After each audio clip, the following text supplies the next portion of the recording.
Word, I'm gonna say the word. In the beginning was the Word. Word. Word. Was the Word. From the studios of KJZZ in Phoenix, Arizona, welcome to Word, a podcast about literature in Arizona and the region. Here's your host, Tom Maxedon. Coming up on Word, a local law enforcement officer has a new young adult novel about a hitman father and his teenage son. I can't say that there was a specific trigger that happened that made me decide to give this a whirl. I pretty much just let it flow. Plus, a Valley artist, filmmaker, producer, and writer has a new novel set in 1940s Harlem. The 40s was a time when clothes were better. We're wearing hats, we're wearing gloves, we're walking around in a space that is about personal sophistication. And NPR's All Things Considered co-host Marie Louise Kelly joins us to discuss her new memoir. I just remember sitting in that helicopter looking down over Baghdad and thinking, what the hell am I doing? I love my job and I worked really hard to get here, but my son needs me and I am thousands of miles away and I can't get to him. But first, it's National Poetry Month.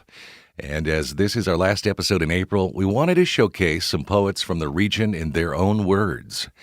First up is Joni Wallace, who's one of the featured poets at the Tucson Poetry Festival, which happens April 22nd through 23rd. This poem is called Landscape with Wasps, and it's from Wallace's new book of elegies, Landscape with Missing River.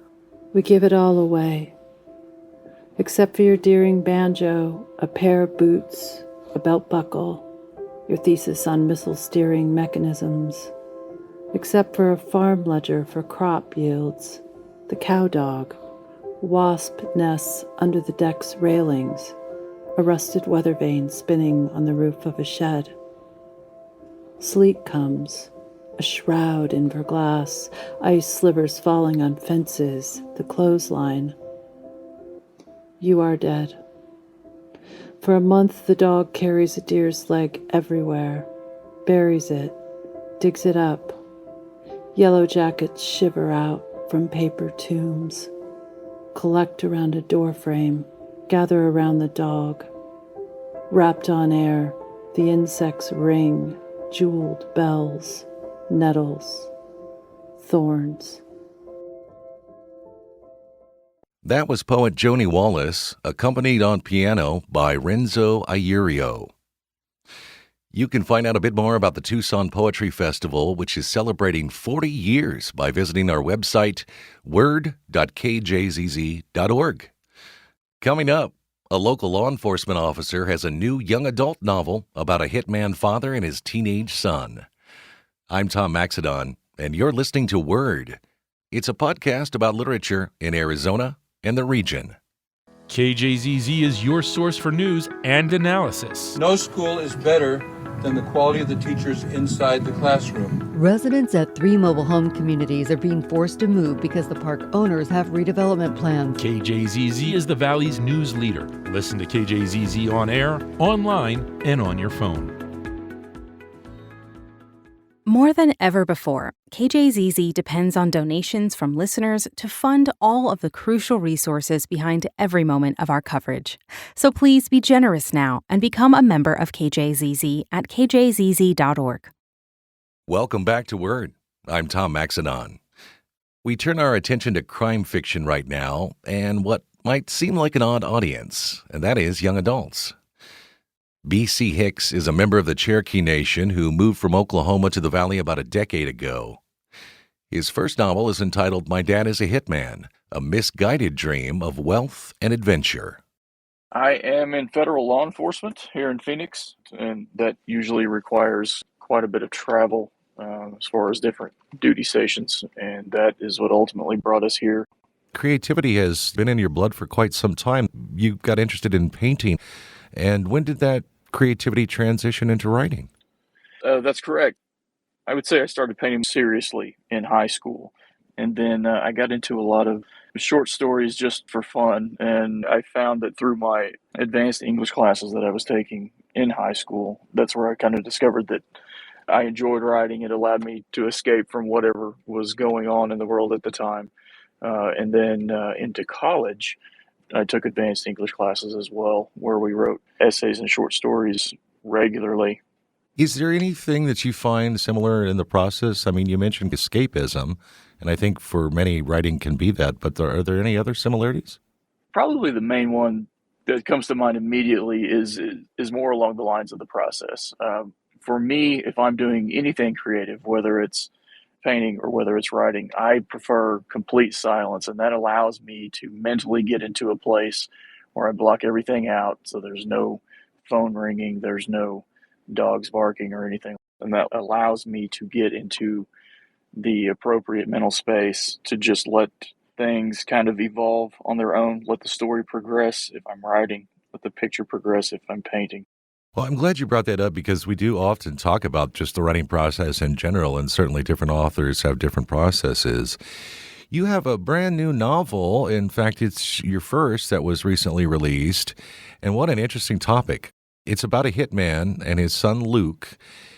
How did you come up with the plot, which centers on a wise, beyond his years, 14-year-old whose name is Luke, who tries his best to steer his childish dad clear of the dangers that they face once his dad becomes a hitman? Right.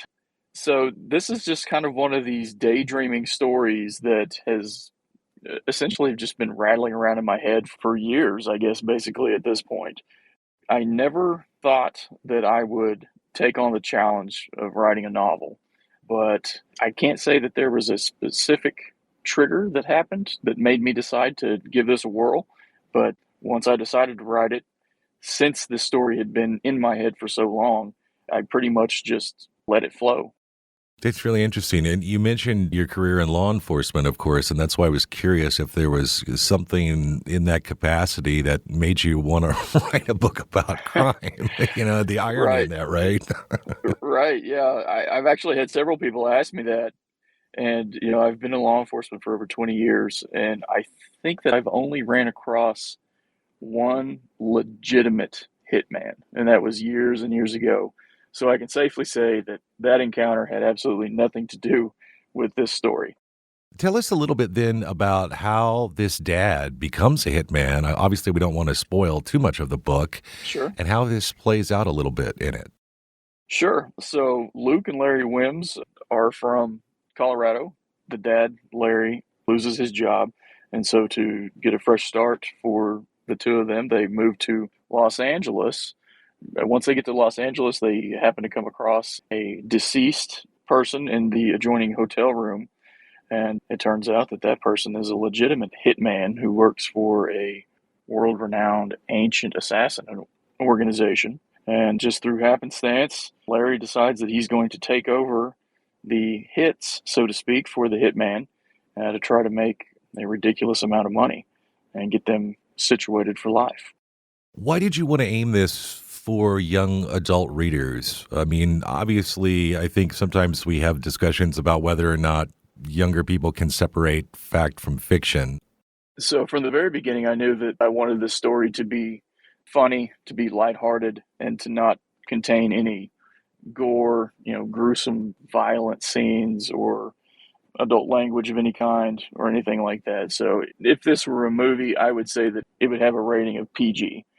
So while it is about a hitman, you have to keep in mind that Larry is a terrible, terrible hitman. B.C. Hicks is author of a brand new novel, his first. It's called My Dad is a Hitman, A Misguided Dream of Wealth and Adventure. B.C. Hicks, I want to thank you so much for coming to Word and talking to us about your latest, and also best of luck on the sequel, which is in the works. It is in the works, and thank you. I appreciate you having me. You can find out a bit more about B.C. Hicks on our website, word.kjzz.org. And now let's continue with our spotlight on National Poetry Month with an Albuquerque, New Mexico-based poet. Hello, everybody. This is poet P.W. Covington out on the road for April Poetry Month, coming to you from a hotel room in Los Angeles, California. This is a poem I wrote called Bodhisattva Prayer. If all my piety and obedience to robed men, if all my effort, if all my diligence, if all my denial of base and human things, if the totality of all my merits from lust and vice-centered conception amount to any mediation at all, I surrender it here among these law books and liturgies, if it, in its mass and drag, could buy you even a week, if even a day of delay in your also blink from existence. I would ordain before puberty and sit wall staring for 8,000 years without sleep or food, living only on vapor, so that you might enjoy one more breath. That was an unpublished poem called Bodhisattva Prayer, and you can find out a bit more about P.W. Covington on our website, word.kjzz.org. Coming up, a Valley artist, filmmaker, producer, and writer has a new novel set in 1940s Harlem. I'm Tom Maxedon, and you're listening to Word. It's a podcast about literature in Arizona and the region. Whether your business is new or deeply rooted, large or small, you can share what's great about it while supporting a vital community service, KJZZ. It's a fact that listeners trust and support companies that sponsor KJZZ, and by becoming a sponsor, you build a stronger connection to everyone in your community. Get connected today at sponsorkjzz.org. KJZZ is hosting an expert panel as part of the ongoing water series, Every Last Drop. The conversation hinges on the water beneath the surface and its regulation and conservation. It's April 26th. Sign up at rsvp.kjzz.org. Welcome back to Word. I'm Tom Maxedon. Pepper Chambers is a tireless supporter of the arts and is a maker of them as well. She's a Valley-based filmmaker, producer, and writer who recently released a new novel entitled Harlem's Last Dance. The book is set in the 1940s and is about both the place and a young woman who shares its name. I've been in the Valley for just over a year and a half. So we're new, but my family has been here for over 20 years. My mom's been in Tucson for longer. So I'm the new transplant and learning my way through Arizona. We have talked in the past on some arts-related projects for news stories I've covered. You just have no quit. And this new book, Harlem's Last Dance, is an example of that at nearly 550 pages. One of my personal favorite periods of American history is the Harlem Renaissance for numerous reasons. Part of that is because I was a literature major. This book is set about a generation later in 1945, but that borough plays a dual role in that it's part of the title and also the first name of the central character. I love Harlem. I've lived with her. I'll talk about the character first and then the place. I've lived with this young woman. She's 18 and she's in a place where she is, she's gone through some bad times with her family. What's central about her is that she's embarking on something new. She wants a new life. And that is something that I have been kind of in quest for as well. So Harlem to me is a place and she's a feeling and she's literally a young woman looking for herself. And I'm the same as you, Tom. I'm completely enamored with the time period. I'm enamored with the neighborhood. I did live in New York for a while, and it was always my goal and my dream to live in New York. And so I think that was also important as well as setting the book in this place that I have this sort of romantic, not sort of, a romantic feeling with. I think some people may simply ask, why a book about 1940s Harlem in 2023? Yes. Part of the thing that I love from the 40s is what I consider to be this concept of things being sophisticated and nothing is said. You know, we live in a time now where, oh my gosh, everything is in your face. There's no innuendo.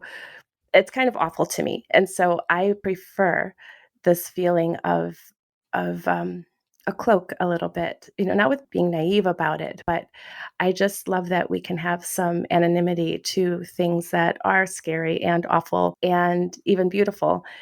I feel like the 40s was a time when that was still the case. Clothes were better.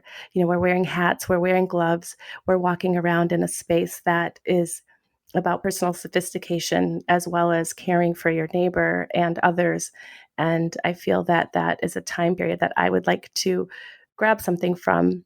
We know everything wasn't fantastic. I'm not saying that, but I do think that there was something about how we treated ourselves and one another that led to sophistication, and that appeals to me.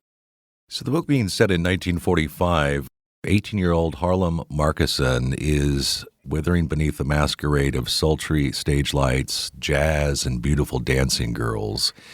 And I think that is evocative of what you've described about things not being such in your face. It's not that there isn't sultriness, but I would draw an artistic parallel to photography, for instance, where you have the difference between maybe a partial nude and a full nude. Yes. Is that a good comparison? Yes.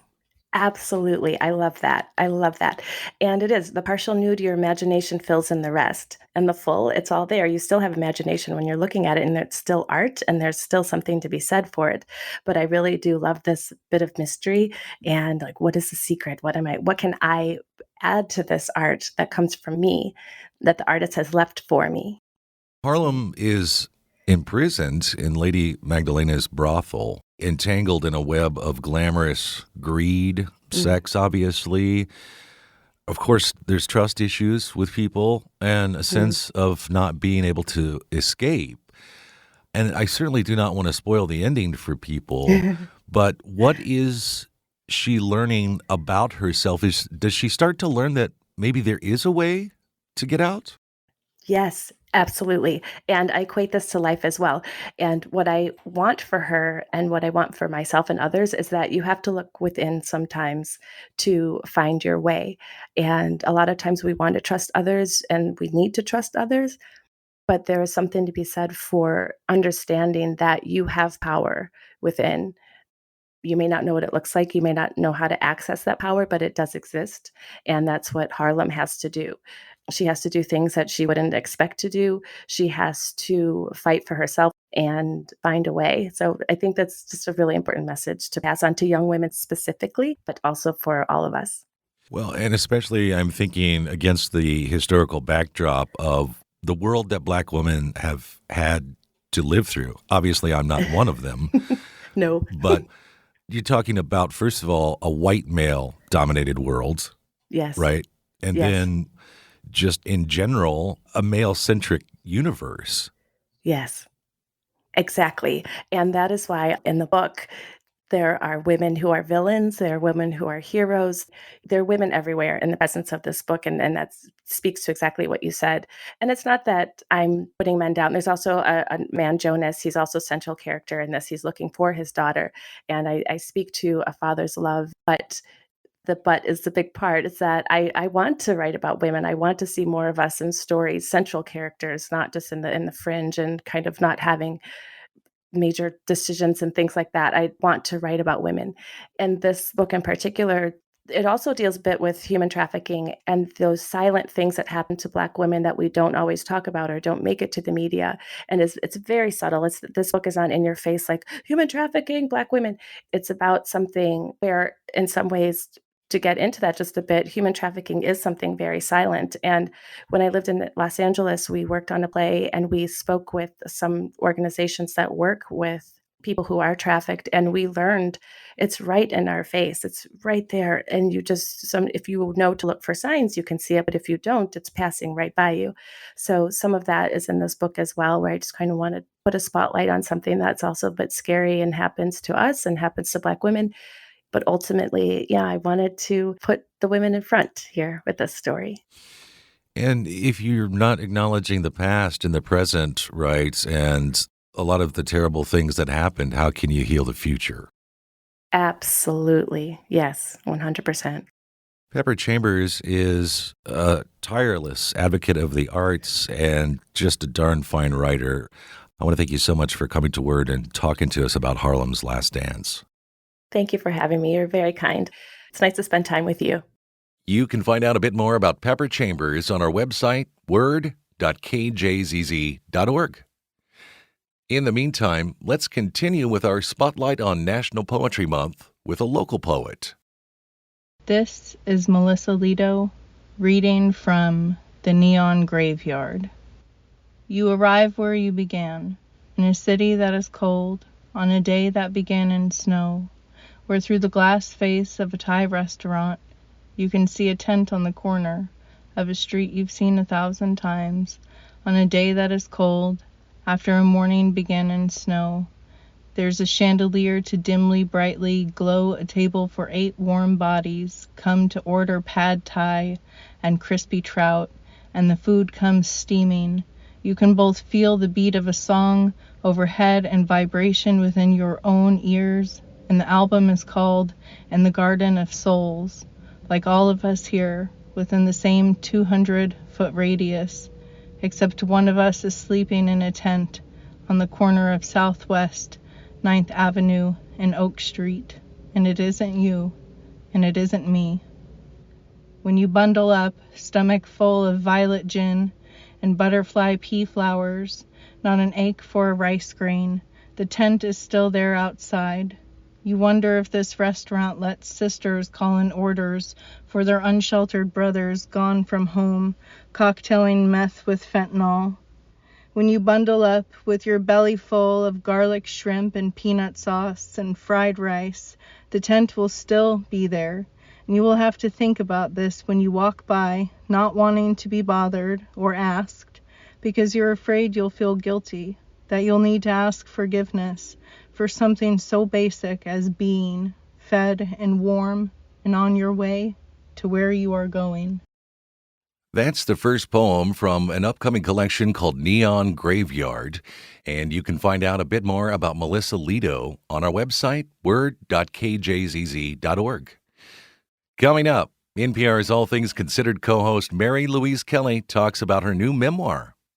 I'm Tom Maxedon, and you're listening to Word. It's a podcast about literature in Arizona and the region. Hey, it's Peter Sagal. Some people think that smart speakers are a futuristic surveillance device straight out of George Orwell, constantly monitoring you as you engage in your most private actions and conversations. Well, they are, but did you know they're also a radio? That's right. You can ask your smart speaker to play NPR to hear your local station and all your favorite NPR shows. And it will. It will also report you to the central ministry. But why not enjoy yourself while you still can? Whether you spend rush hour in the car or in the kitchen, All Things Considered from KJZZ and NPR is there. Get up to date while you're getting home or getting dinner started. Listen to KJZZ between 3 and 6 on 91.5 or the mobile app. Welcome back to Word. I'm Tom Maxedon. NPR's All Things Considered co-host Marie Louise Kelly has a new memoir entitled It Goes So Fast, The Year of No Do-Overs. The book is about balancing work and family life and follows 2 prior novels by Kelly. I was curious at the outset of our recent conversation why she chose real life versus fiction this time. I will answer that by sharing the quote that I kick off the book with, which is from the great writer Toni Morrison, who said something to the effect of, if there's a book you want to read and it hasn't been written yet, then you should write it. And I'm a writer, and I found myself really, really wrestling with the balance, the juggle, the work-life balance, the leaning in, the leaning out, whatever you want to call it, which I thought all of it was going to get easier as my kids got older. And I was, to my surprise, finding that I was finding it harder as they became teenagers. And then as my oldest was about to be a senior in high school, and I was staring down the last year that I could guarantee he was ever going to live under the same roof as me. And it brought up all these emotions and had me thinking hard on choices that I had made over the years, trade-offs that I'd made to try to show up for my work and show up as a mom. And sometimes that all works beautifully. And then there are many days where it's not, and all the balls get dropped at once.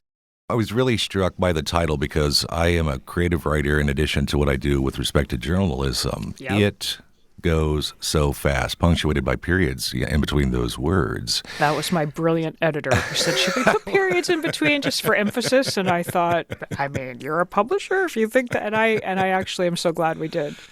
Yeah, because it forces a reader to stop, and it just struck me as a memento mori, a remembrance that we all eventually pass on from life, and you take each word in.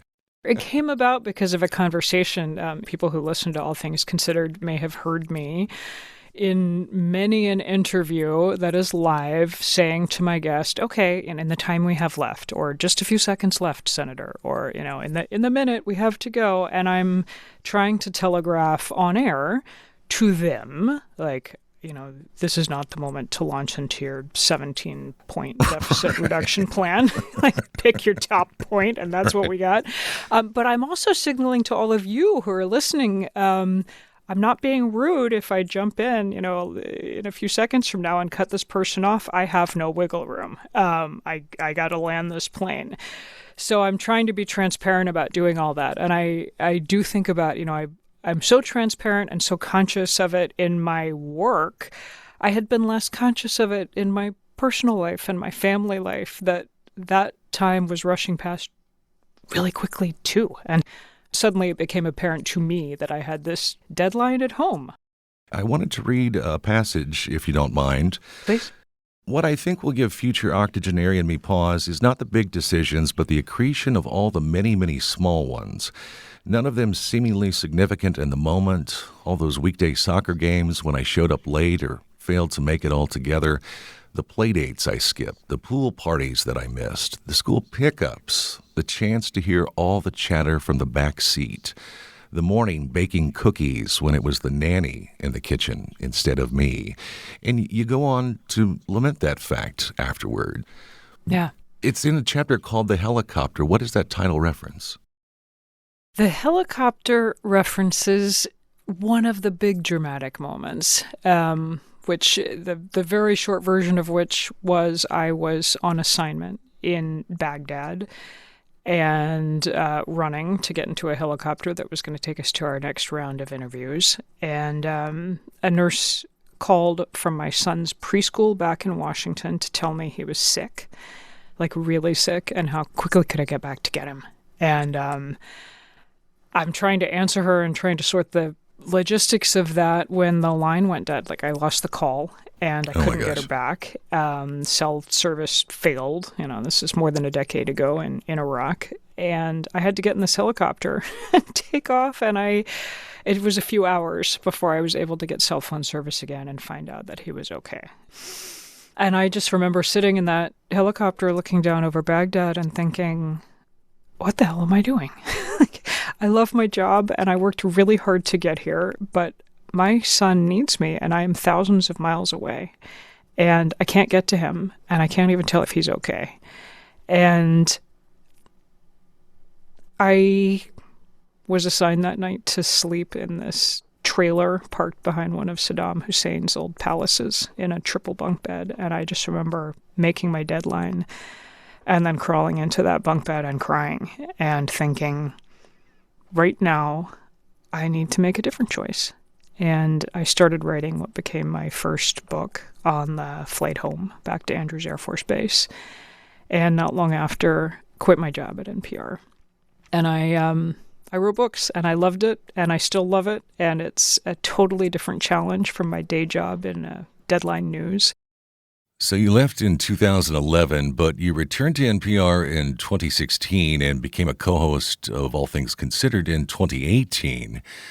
Fast forward to 2020, you had a very famous exchange with former President Trump appointee, then Secretary of State Mike Pompeo. The interview started out with discussion about Iran's nuclear program and shifted into a discussion about then U.S. Ambassador to Ukraine, Marie Yovanovitch. It did not go well, to say the least, but you had cleared the topics with the Secretary's staff.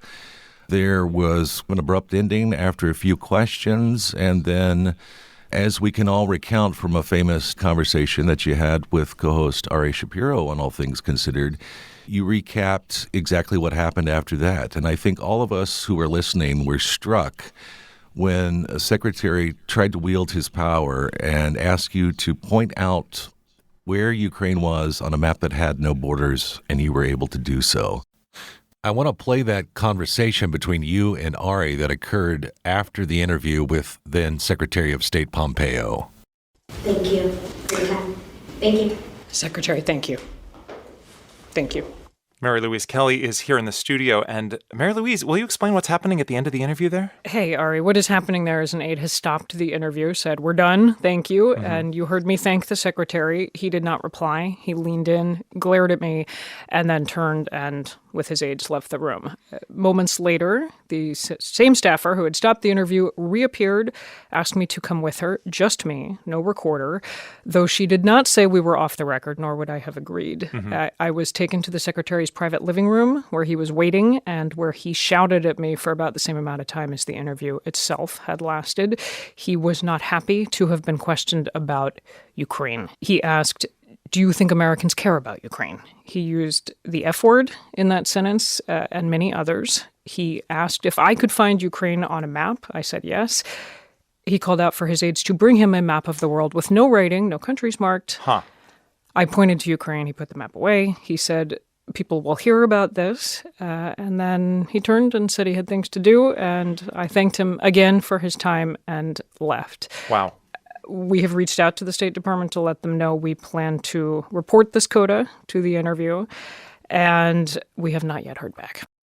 That's discussion between you and Ari Shapiro on All Things Considered in reference to what happened in the aftermath of your interview with then Secretary of State Mike Pompeo.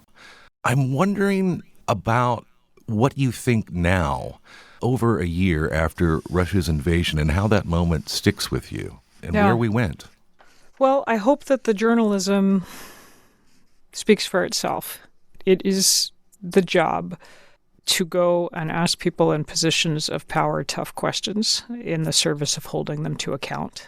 And in this particular case, my job was to go ask the top diplomat of the United States about U.S. policy in Iran and Ukraine, then share his answers, or lack thereof, with the world so that people listening could make up their own minds.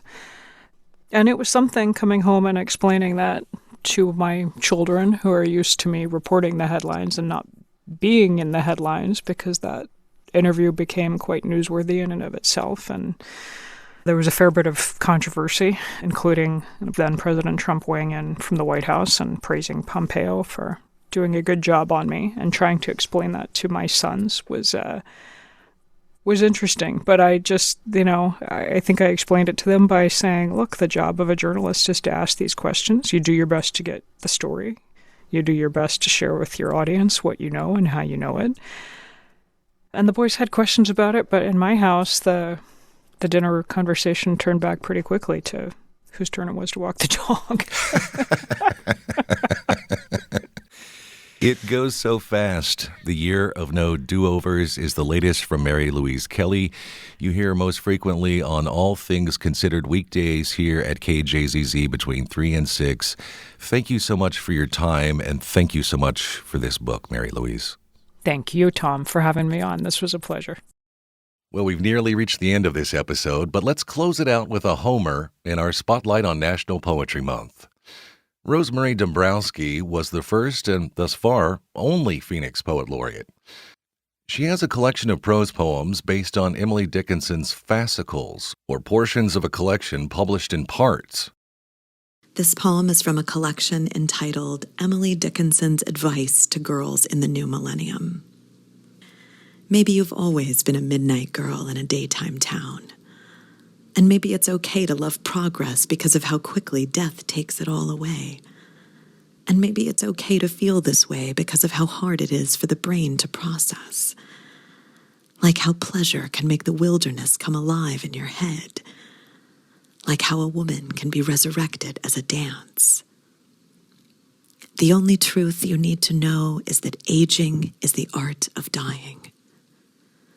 Someday, when we're no longer girls, the morning will stop wanting us, and there will be no more eternal summer. You can find out a bit more about Rosemary Dombrowski on our website, word.kjzz.org. And thus, we bring this mammoth episode to a close. We'd like to thank the members of KJZZ who provide monthly sustaining gifts of support. Now it's your turn. Please become a member at kjzz.org or by using the free KJZZ mobile app. Portions of Word have been nominated for Edward R. Murrow and Public Media Journalists Association Awards. We're back in early May with our next episode. I'm Tom Maxedon, and thanks so much for listening. Word. Word was the word. Thanks for listening to Word, a podcast about literature in Arizona and the region. You can find all episodes online at word.kjzz.org or wherever you get your podcasts.